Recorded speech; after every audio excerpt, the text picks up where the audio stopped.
Okay, so today is lecture number 5 and we'll talk about DNA replication and repair again. So this is the third lecture on the topic.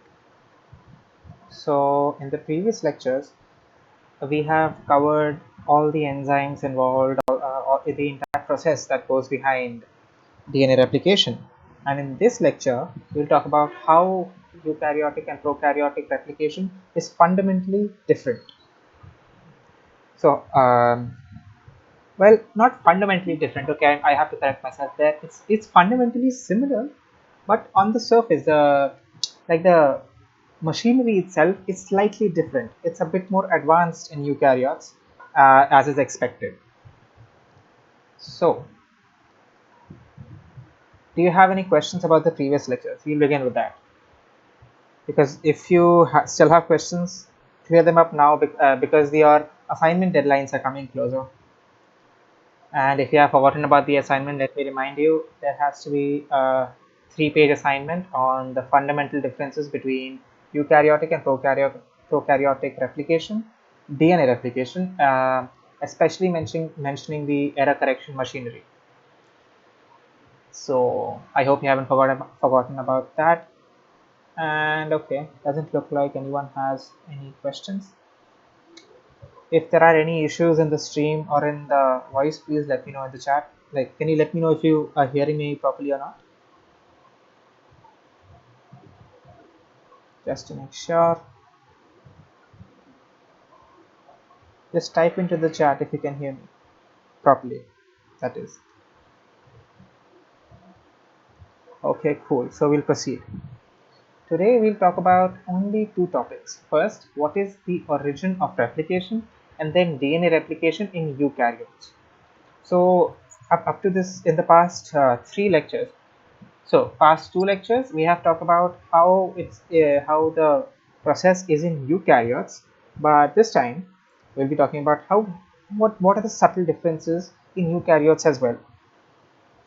But I won't tell you the exact differences. So some of the differences would be the single-stranded binding proteins in prokaryotes is a single subunit, but it has three subunits in the eukaryotic version. So the eukaryotic single-stranded binding protein has three subunits.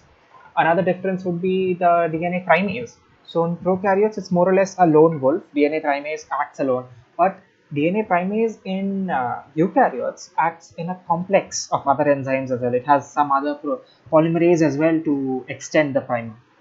Then the polymerases are different in eukaryotes. So you have delta and epsilon are the two polymerases in eukaryotes. So all of this will be covered in your assignment. I will not go into details. The textbook is quite clear about this. And you definitely have to do extra reading because not all of the information is found in that textbook which has been prescribed. So independent reading is a skill you must all develop. Oh no, I don't think I heard anyone, even though your mic wasn't muted. Anyway, first we'll talk about origin of replication. So we know what happens at the replication fork. So these things are replication forks because the DNA is forking here and you have the entire replication machinery almost completely localized around here. Most of the protein and enzymes are around this area, this and this obviously, two replication forks. But how does it start? Like what? There's no space for it to enter. So somebody has to come and pull apart the DNA helix at the start. So it provides some space for the rest of the machinery to come and form the replication forks. So it begins at the origin of replication, and these origins of replications are 80 rich sequences. So can someone tell me why they are 80 rich sequences?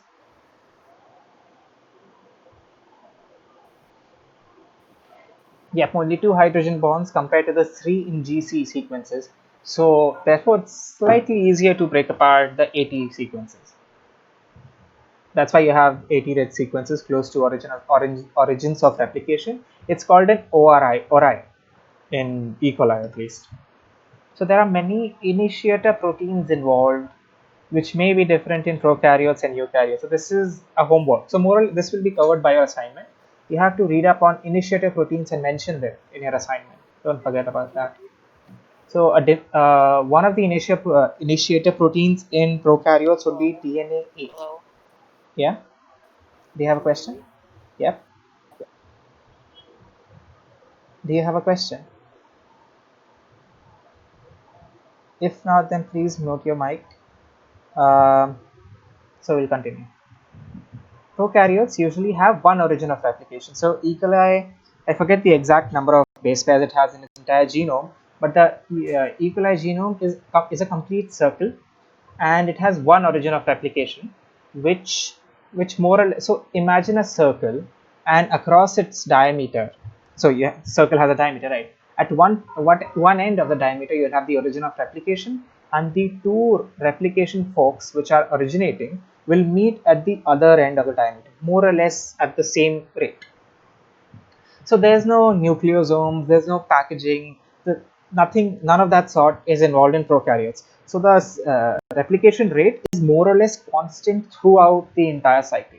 But that's not the case in eukaryotes, because we have nucleosomes, we have DNA packaging, and many other things which affect this rate. So it's about 500 to 1000 nucleotides per second. That I told you this in the last lecture. In in eukaryotes, this rate falls down to 50 nucleotides per second. It is capable of going up to 1000 nucleotides per second, but due to these speed breakers like nucleosomes and stuff, it falls down to 50 nucleotides per second.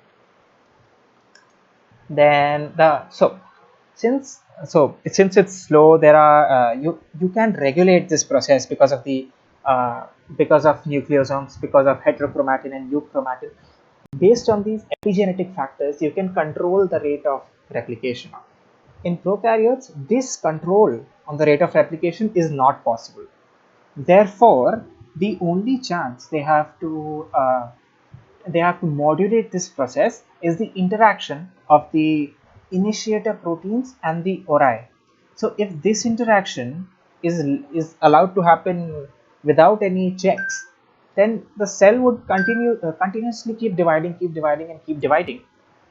There needs to be some sort of a check to ensure that the initiator protein and ori interaction is controlled. So this is the only point of regulation for E. coli. So what they do, the cell has to perform a check every time that it has enough nutrients to make daughter strands of DNA. If it does not have nutrients, what's the point in replicating? Right? It needs nutrients to. I'm sorry about that. It needs nutrients to divide. So one of the ways it can do this is a refractory period is involved in replication of E. coli. So what is this refractory period? In this period, there's a delay in methylation of the daughter DNA, and if the daughter DNA is not methylated, it cannot divide, it cannot replicate. Therefore, this delay in methylation is another check on the rate of replication. So this is where you have the origin of replication. You have a local opening of DNA helix because of initiator proteins, and then you have primer synthesis, and then your regular DNA replication begins. Lagging strands, leading strands, etc. This is the process in a bit more detail. So this is an AT-rich origin of replication. You have initiator proteins binding to it, and then you have helicase coming in upon a helicase loading protein. So a helicase loading protein is just like the clamp loader. If you remember the clamp loader, which loaded the sliding clamp onto the DNA helix. So this helicase loading protein also has an additional job of keeping helicase inactive. If helicase was active all the time, your DNA would never be in the form of a double helix. It would continuously be pulled apart by the helicase. Therefore, there needs to be some sort of a break on its activity, and helicase loading protein is exactly that. It stops helicase from acting. But when there's an active replication event going to begin, then you have the removal of helicase loading protein and the loading of helicase onto the DNA.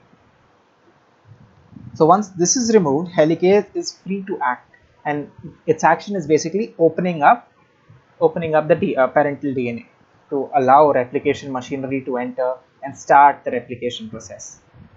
So this is what basically like a very like general overview of the process in prokaryotes. The eukaryote chromosome replication can be determined by autoradiography. So autoradiography is a method where so you have, so there are protons and deuterium and stuff like that. So different radioisotopes of hydrogen are used to label the DNA. So the cells are grown on a thymidine containing medium, and once it has been allowed to grow for a while, once you have a rough idea about which stage of the DNA replication this cell would be in, these cells are lysed and this is smeared on a plate, and then this plate is exposed to radioactive sensitive film for months on end. So it takes months for this to be visible, because first of all, DNA is not visible to the naked eye, and the amount of radioactivity it would emit would be very less. So you need to leave it for months to develop, and once it has developed, you have a picture. You have faint lines on the film, which is telling you, oh, this is the DNA. And what they found was, when there is no replication occurring, the DNA is in a circularized form. When there is replication occurring, you have what is essentially this. A replication bubble would appear, and you would have replication forks visible. And at different stages of the replication cycle, you would have a varying distance between the replication forks. So that kind of makes sense. The replication speed in eukaryotes is about 50 nucleotides per second due to the nucleosomes, like I said. The replication origins tend to be activated in clusters. So they have clusters of origins which are called replication units, and these have 20 to 80 origins in them. And new replication units seem to be activated at different times during the cell cycle. So in the bacterial DNA replication, I told you that there's no control on the process. It can, once it starts, it's going to occur at an equal rate throughout the genome. But in eukaryotes, different genes replicate at different times in the cell cycle. And we'll discuss about that after this. If you have any questions, please post them in the chat right now.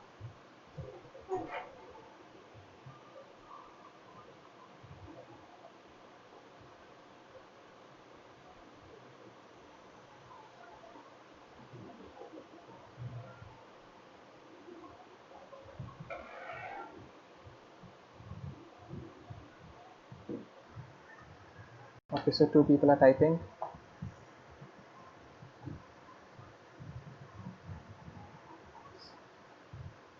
Regarding autoradiography, if it takes months to image, how do they maintain DNA in the same state? So once it has been smeared on the slide, it is fixed. So they must be adding stabilizers and stuff to ensure that the DNA does not degrade in the photography process. We can discuss all these molecular biology techniques in an extra class if that's possible. Yeah, because there's a lot of methods involved in this lecture, so I've kept it short, so it allows you more time to process each of these individual techniques. Autoradiography is not used anymore. It is an old technique. Nobody wants to wait months for their photographs to develop. Well, most labs right now use microarrays, and if there's something else being used right new, I'm not aware. Microarrays are the latest, I believe. I could be wrong. Anyway, if there are no questions, we'll move on to replication in eukaryotes. There's another way. So they could modify this autoradiography method to get a temporal idea of what's being replicated and how. So you have two replication origins, and then you grow this set of cells. So you grow these set of cells with a thymidine medium. So you let them grow for a while at a certain concentration of thymidine, and then you move on and you add it to an unlabeled medium for another 10 minutes. So let's just say half. We could completely be wrong here. Let's just say half of this cycle occurred in a medium with high levels of thymidine, and the other half happened in reduced levels of thymidine or no levels of thymidine at all. And then you would notice in the images obtained that the initial, so you know where the replication origins are, and close to the replication of origins, you would have a high concentration of thymidine, of radioactivity, close to the replication origins, and a bit far away from the replication origin, you would have a tapering amount of thymidine because you moved it to an unlabeled medium after 10 minutes. So half the cycle occurred in an unlabeled medium. Therefore, it has less thymidine to incorporate, and it would incorporate regular protons in a greater manner. So close to the origin, higher levels of radioactivity; far away from the origin, lower levels of radioactivity. So that's how they know that, like, how the replication forks are moving through the genome. It seems obvious to us now, but they had to do experiments to prove it. And this is the experiment that, in a way, sort of proved how the replication origins are proceeding in eukaryotes and prokaryotes. So I told you that DNA replication occurs only in a specific phase of the cell cycle, and this phase is the S phase. So if you've done a bit of, why is there no tapering in between? What do you mean? In between this area?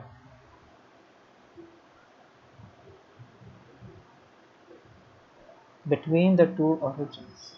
This is one origin, this is one origin, and there is tapering observed. Where do you want tapering to be seen?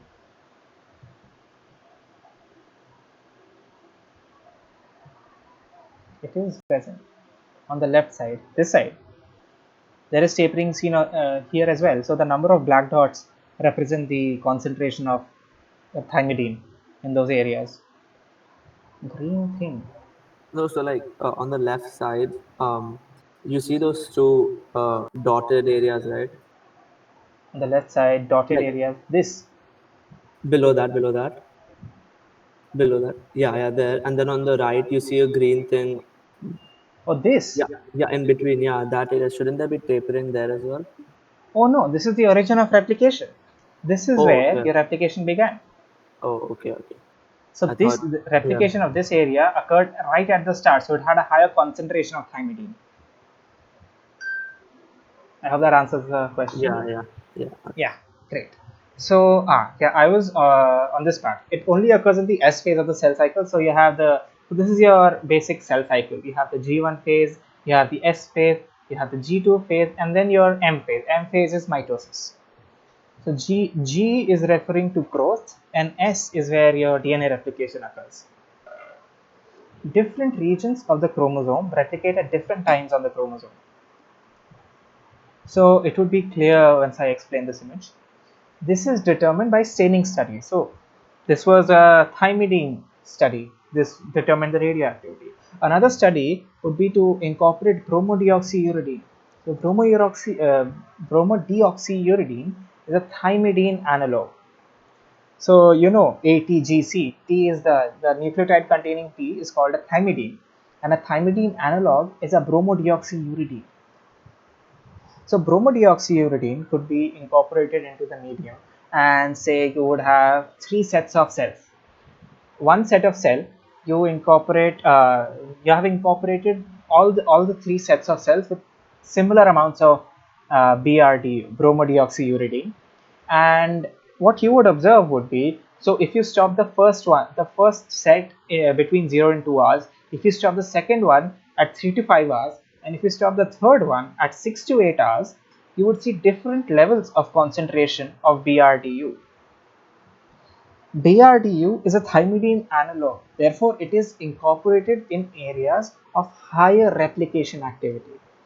That makes sense, right? You would have more concentration of a nucleotide where you have higher replication activity, because during replication the amount of DNA is doubling, so the number of nucleotides would also double, and therefore bromodioxyuridine would be found at higher concentrations at areas which are undergoing active replication at that point. So what they observed was, in early S phase, in middle S phase, and in late S phase, different regions of the chromosome were being replicated. Therefore, there's a temporarily, so the replication of a specific gene is temporarily related to where it is present on the chromosome. So heterochromatin and euchromatin will also create a difference in when it is replicated, because heterochromatin as we all have studied before, is very tightly condensed. Therefore, the replication machinery cannot access it directly. So the euchromatin is replicated first, and then the cell moves on to replicate heterochromatin. And this can be determined by inactive X chromosomes. So the inactive X chromosome is one of the, I don't know if it's the highest study, but it's a very widely studied model of epigenetic silencing. So what happens is, I think I've discussed this before, I'm not sure. Males are XY in humans and females are XX. So if there was no epigenetic silencing, if nothing occurred, that would mean females have a double dose of X genes specifically found in the X chromosome. But like that's not the case. So there is some sort of an epigenetic some mechanism involved which is silencing this second X chromosome in females. So this is an epigenetic silencing model, and the second X chromosome in human females is randomly inactivated. One of the X's is inactivated, and there's a counting mechanism. There's inactivation mechanisms, and even then the inactivation mechanism is not 100% successful. There are regions of the X chromosome which are still actively transcribed in the inactivated X chromosome.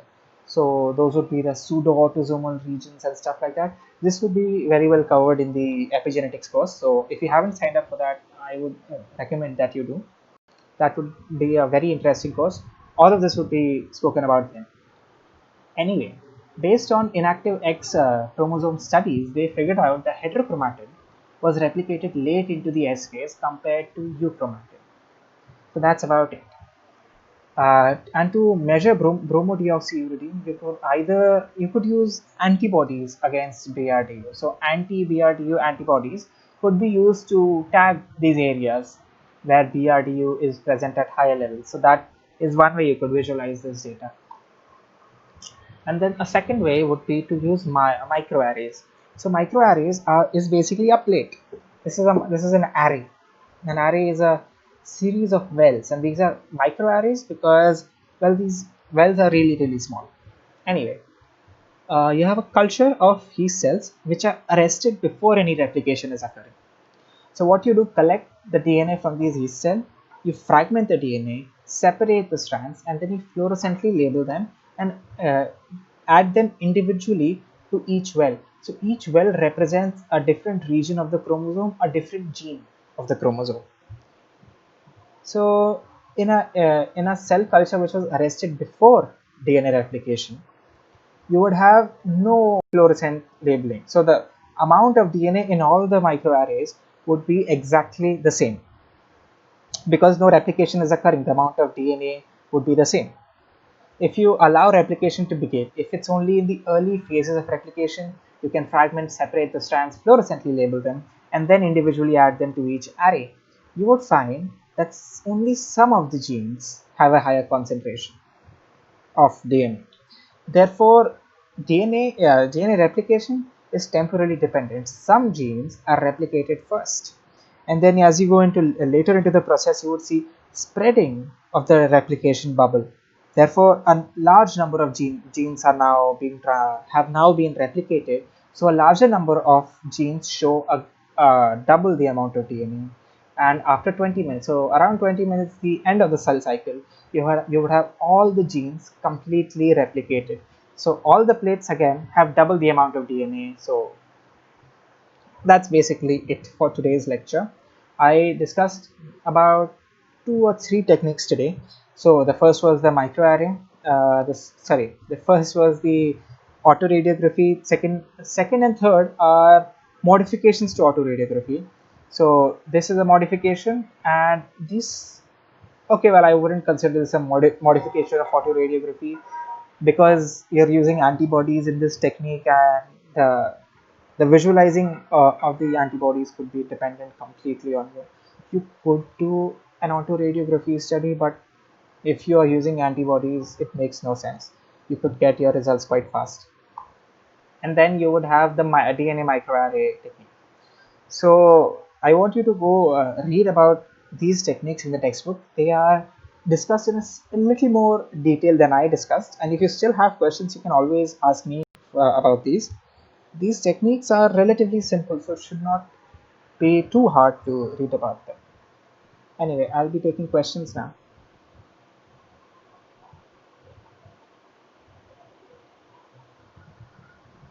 Okay, nobody has questions. That's nice. So either you understood everything, or I didn't explain it well enough and you understood nothing.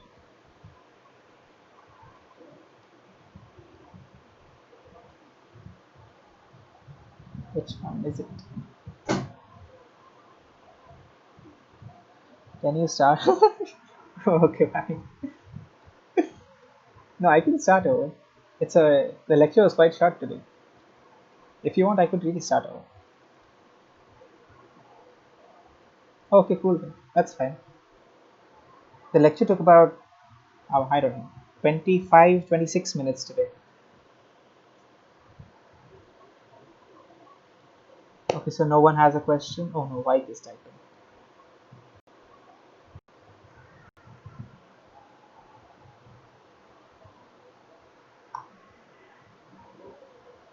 Hmm, okay, two people are typing now.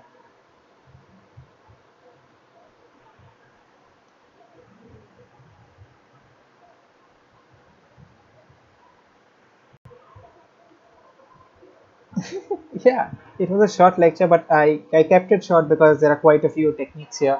I didn't want to overload you with all the information. I was also thinking to modify the syllabus a little. And so now we're talking about replication, and then we'll talk about a few more repair techniques, and then I'll move on to transcription first, and then translation. So you have that clear, like properly cleared out in your head, and then maybe we could move on to recombination, transformation, transduction, and stuff like that. Modification of DNA could be a separate unit in this course, and maybe I think I'll do recombination later.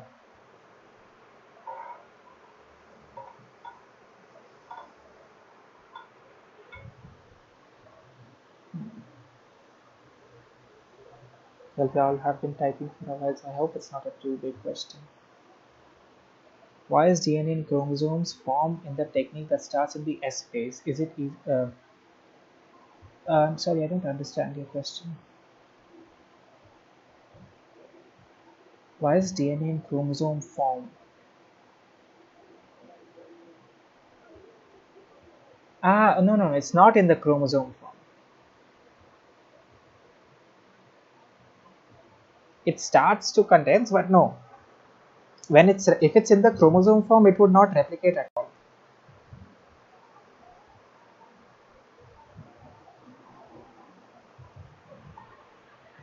I'm assuming this image was taken, so they let it grow for a while, and then this image was taken after the DNA condensed and not during the S phase.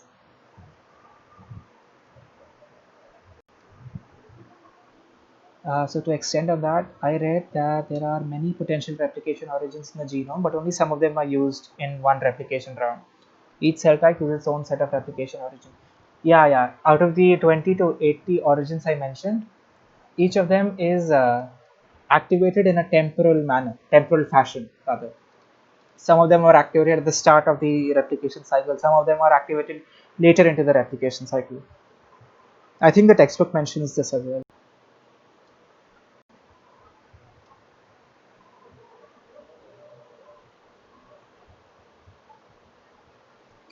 How did they get the chromatin to be so condensed if it is in the S phase? It is not in the S phase.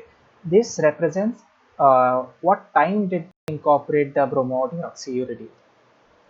Okay, I'm sorry if I was not clear then. They incorporated bromodioxyuridine in the early S phase here. They incorporated bromodioxyuridine in the middle S phase here, and they incorporated it late into the late S phase here. So the cell cycle was never stopped. It was only the addition of BRDU which was stopped. The cell cycle was like the cell was allowed to replicate. Okay, I'm glad that got cleared up. So that's about it for today's lecture. Thank you all for attending, and again, if you have any doubts, I'm always free. I'll be here for a while. So send me your questions if you have any. Send me any doubts if you have. Send me any suggestions if you have over these lectures. Oh, Laploy, sorry. Why did he join so late? Well, anyway, the lecture was quite short today.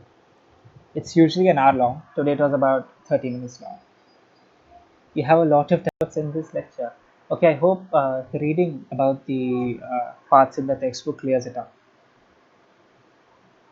So that's it for today's lecture. If you have any suggestions, please shoot them. We have done about 5 lectures till now, so you should have a general idea of how my teaching style is, of how the lecture style is. So again, I'll tell you the reading. Don't worry. I'll send the message after this lecture. There's no extra reading today. I'll only ask you to read. I told you a few questions which have to be answered in the assignment, and the reading would be the page. I'll tell you the page numbers of of the textbook. So I'll stop the recording now.